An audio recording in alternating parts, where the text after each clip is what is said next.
Bonjour à toutes et à tous, je suis content de vous retrouver pour une nouvelle vidéo autour de notre thème favori. Et aujourd'hui, dans notre série sur l'énergie vitale et son fonctionnement, nous allons voir la loi d'attraction.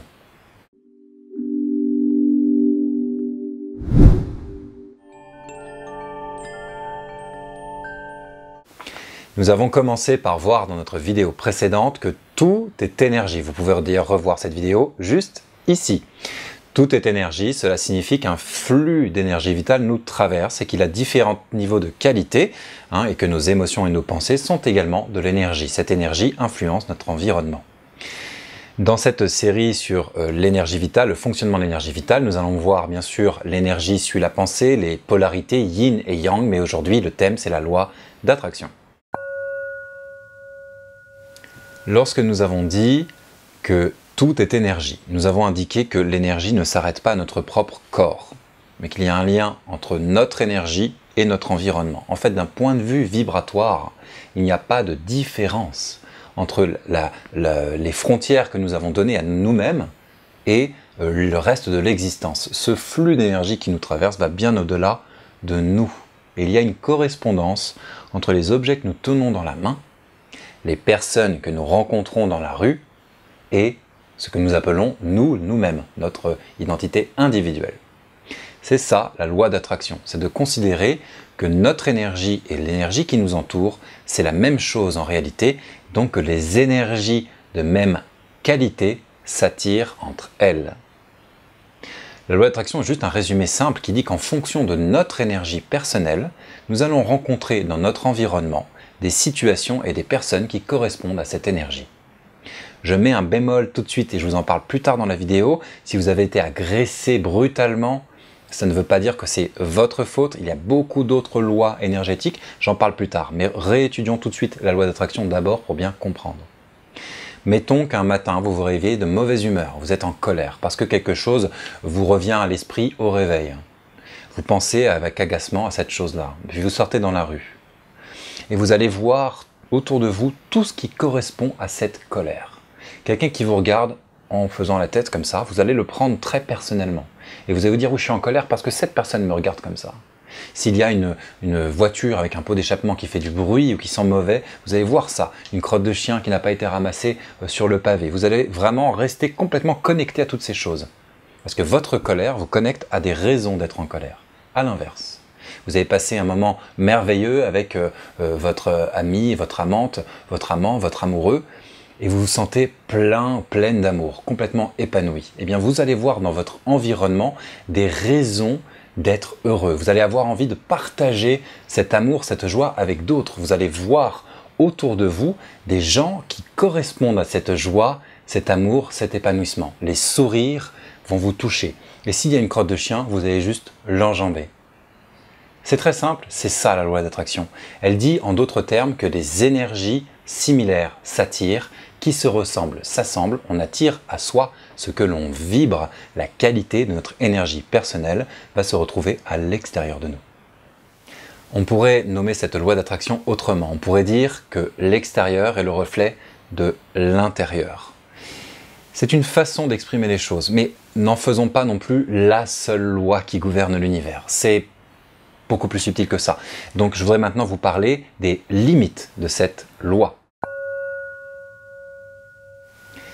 L'univers est vaste, l'univers est complexe et il existe beaucoup d'autres lois universelles. Si vous avez été agressé ou au contraire, si vous avez rencontré quelqu'un de merveilleux, ça ne veut pas dire forcément que vous l'avez attiré à vous, ces agressions, ces belles choses. Il y a beaucoup d'autres lois et c'est le thème de cette série sur les lois universelles, sur le fonctionnement de l'énergie vitale. Je parlerai notamment d'une loi beaucoup plus importante dans notre évolution personnelle qui est la loi de la dualité yin-yang dans une autre vidéo. Donc je tiens à vous rassurer, ne vous dites pas que vous êtes coupable de tout, mais l'implication de cette loi, lorsqu'on en fait quelque chose, est très positive. On va voir maintenant qu'est-ce qu'on peut faire, quelles sont les applications positives de la loi d'attraction. Alors, quand on part du principe que le monde qui nous entoure réagit en partie à ce que nous sommes, à ce que nous vibrons, cela nous permet de travailler sur nous et de faire du positif à chaque expérience. Nous ne sommes pas coupables de ce qui nous arrive. La culpabilité est vraiment une énergie négative dont il est important de se libérer. Mais lorsque nous vivons quelque chose, il est de notre responsabilité d'utiliser notre énergie de manière positive, quelle que soit l'expérience. J'attire à moi quelque chose d'agréable, quelqu'un de charmant, des gens m'ouvrent la porte dans la rue, me sourient, me soutiennent, je sais que je dégage une énergie qui donne envie d'être traité comme ça. J'attire à moi un conflit, que ce soit dans un couple, que ce soit dans ma famille, que ce soit professionnel, j'ai des problèmes d'argent. Je sais qu'en transformant mon énergie, je vais pouvoir répondre positivement à cette expérience. Et chaque expérience qui va m'arriver va me permettre de m'améliorer.